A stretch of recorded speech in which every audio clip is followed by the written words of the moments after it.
కరీంనగర్ లో పోలింగ్ కు సర్వం సిద్ధమైంది. కరీంనగర్ పార్లమెంట్ పరిధిలో 54 సమస్యాత్మక ప్రాంతాలున్నట్లు అధికారులు గుర్తించినట్లు సీసీ అభిషేక్ మహంతి తెలిపారు.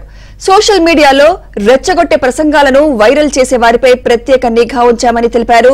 వీడియో మార్ఫింగ్లు చేసి వైరల్ చేస్తే కఠిన చర్యలు తీసుకుంటామన్నారు.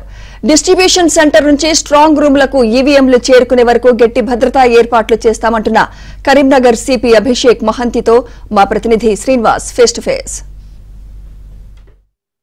పార్లమెంట్ ఎన్నికలకు అధికారులంతా కూడా కట్టుదిట్టమైన భద్రతా ఏర్పాట్లు చేస్తున్నారు. ముఖ్యంగా కొన్ని సమస్యాత్మక ప్రాంతాల నుంచి ఈవీఎంలు అంటే పోలింగ్ డిస్ట్రిబ్యూషన్ సెంటర్ నుంచి వెళ్లిన ఈవీఎంలు తిరిగి స్ట్రాంగ్ రూమ్ కి చేరుకునే వరకు కట్టుదిట్టమైన భద్రతా ఏర్పాట్లు చేస్తున్నారు. మనతో కరీంనగర్ సిపి అభిషేక్ మహంతి గారు మనతో ఉన్నారు. సార్, అసెంబ్లీ ఎలక్షన్స్ అయిపోయి 6 months అయింది. సో వాటికి ఇప్పుడున్న పార్లమెంట్ ఎలక్షన్స్ కి ఏమైనా తేడా గమనించారా? గతంలో అసెంబ్లీ ఎలక్షన్స్ లో జరిగిన ఏమైనా చిన్న చిన్న పొరపాట్లు గానీ లేకపోతే ఇప్పుడు పార్లమెంట్ ఎలక్షన్స్ లో ఎట్లా ఇంప్లిమెంట్ చేయబోతున్నారు? అంటే లాస్ట్ పార్లమెంటరీ ఎలక్షన్స్ నుంచి ఇప్పటి వరకు చూస్తే ఆల్మోస్ట్ అది ఒక బ్లూ ప్రింట్ లాగే యూజ్ చేస్తున్నాం. ఇప్పుడు కూడా ఇప్పుడు May 13 రోజు ఉండే ఎలక్షన్స్ కోసం కూడా ఆల్మోస్ట్ లాస్ట్ MCC వచ్చినప్పటి నుంచి మన టీమ్స్ అన్ని ఫీల్డ్లో ఎన్ఫోర్స్మెంట్ వర్క్ అలాగే విలేజ్ విజిట్స్ ఫ్లాగ్ మార్చ్ అవన్నీ చేయడం జరిగింది. టోటల్ May 13 కోసం మన డిప్లాయ్మెంట్ ఒక 2400 పోలీస్ సిబ్బందితో జరుగుతుంది. దాంట్లో 4 కంపెనీ పారామిలిటరీ ఫోర్సెస్ కూడా డిప్లాయ్ చేయడం జరుగుతుంది. ఈ సమస్య ప్రాంతంలో కూడా total 54 locations critical locations identify చేయడం జరిగింది. ఈ 54 లొకేషన్స్లో కూడా అన్ని చోట పారామిలిటరీ ఫోర్స్ డిప్లాయ్మెంట్ ఉంటుంది. దీంతో పాటు మనం striking forces, special striking forces అలాగే రూట్ 106 రూట్స్ టోటల్గా చూస్తే అన్ని కరీంనగర్ కమిషనరేట్లో 106 రూట్స్ ఉంది. ఈ అన్నిట్లో కూడా మన మొబైల్ పెట్రోలింగ్ టీమ్స్ డిప్లాయ్ అవుతుంది. ఇవి అన్ని కూడా డిస్ట్రిబ్యూషన్ సెంటర్ నుంచే మొత్తం డ్యూటీస్ కూడా స్టార్ట్ అయ్యాయి. మనకి టోటల్గా మేము చూస్తే striking force, special striking force, cluster teams కూడా పెట్టడం జరిగింది. ఎక్కడెక్కడ కొంత మనము అనుకునే కొద్దిగా క్రిటికల్ విలేజెస్ లొకేషన్స్ కాకుండా బయట కూడా విలేజెస్ కానీ వార్డ్స్ కానీ ఎక్కడ ఉంటే అక్కడ కూడా కొన్ని cluster teams so that quick response కోసం ఉంటుందని పెట్టడం జరుగుతుంది. ఇవి అన్నీ కూడా మోస్ట్లీ ఏదైనా ఇన్ఫర్మేషన్ బేస్లో మూవ్మెంట్ చేస్తారు.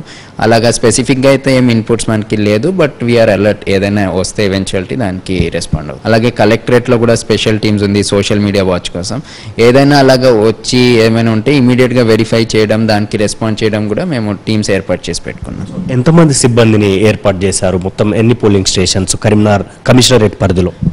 సోషల్ మీడియా వాచ్కి అయితే మన హెడ్ క్వార్టర్స్లోనే రౌండ్ ద క్లాక్ 3 shiftsలో కూడా టీం నడుస్తుంది, వాచ్ చేస్తుంది. ఏదైనా ఎప్పుడు వస్తే కూడా దానికి రెస్పాండ్ చేయడానికి సిద్ధంగా ఉన్నాం. ఎంతమంది సిబ్బంది విధుల్లో నిర్వహిస్తున్నారు, డ్యూటీ చేస్తున్నారు సార్? మొత్తం నాట్ ఓన్లీ సోషల్ మీడియా, మొత్తం ఎలక్షన్స్ సంబంధించి టోటల్ వచ్చేసి మన 2400 సిబ్బంది డిప్లాయ్ చేస్తున్నాము. దీంట్లో కరీంనగర్ కమిషనరేట్ ఫోర్స్ కాకుండా బయట నుంచి వచ్చే కేంద్ర బలగాలు 4 కంపెనీస్ మాకు వచ్చినాయి.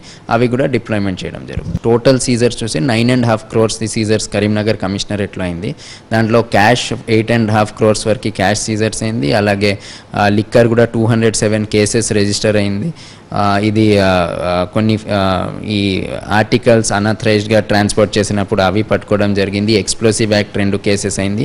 Model code of conduct violation కింద కూడా 16 కేసెస్ బుక్ చేయడం జరిగింది. అంటే డిజిటల్ ట్రాన్సాక్షన్స్కి already expenditure observer, election commission nominate చేసిన ఎక్స్పెండిచర్ అబ్జర్వర్ ఆల్రెడీ వచ్చి ఉన్నారు. ఆల్మోస్ట్ 3 weeks అవుతుంది. అలాగే ఎక్స్పెండిచర్ మానిటరింగ్ టీమ్స్ కూడా రిటర్నింగ్ ఆఫీసర్ ఆధ్వర్యంలో అవి కూడా నడుస్తుంది. మనము వాళ్ళతో కోఆర్డినేషన్లో ఉన్నాము. ఎక్కడైనా సస్పిషియస్గా ఉంటే మాకు రిపోర్ట్ చేస్తూ ఉంటారు. ఆల్ టీమ్స్ ఇవి అన్ని సమన్వయంతోనే పనిచేస్తున్నాయి. పోలింగ్ పార్టీస్తో పాటు మన ఫోర్స్ కూడా వాళ్ళకి సెక్యూరిటీ ఇచ్చుకుంటూ లొకేషన్కి చేరిపోతారు. నైట్ అక్కడే ఉంటారు. రూట్ మొబైల్స్ అన్నీ కూడా నైట్ మొత్తం యాక్టివ్ ఉంటుంది. మళ్ళీ next day morning polling start అయ్యి ఎండ్ వరకు మళ్ళీ ఎస్కార్ట్ చేయడం బాధ్యత కూడా పారామిలిటరీ ఫోర్సెస్, మన Karimnagar police commissionerate force, route mobiles అన్నీ కూడా దానికి ఎస్కార్ట్ చేసుకుంటే స్ట్రాంగ్ రూమ్స్ తీసుకొని వస్తానని ప్లాన్లో. కట్టుదిట్టమైన భద్రతా చర్యలు తీసుకుంటున్నామని కరీంనగర్ సిపి అభిషేక్ మహంతి గారు చెప్తున్నారు. ముఖ్యంగా ఈ సోషల్ మీడియా పైన కూడా కేసులు నమోదు చేయడంతో పాటు ఈ పార్లమెంట్ ఎలక్షన్స్ లో కొన్ని కోట్ల రూపాయల డబ్బును కూడా సీజ్ చేశామని, ఎలక్షన్స్ ని పారదర్శకంగా నిర్వహించేందుకు అనేక జాగ్రత్తలు తీసుకుంటున్నామని ఆయన చెప్తున్నారు. వీడియో జర్నలిస్ట్ సంపత్తో శ్రీనివాస్, ABN ఆంధ్రజ్యోతి, కరీంనగర్.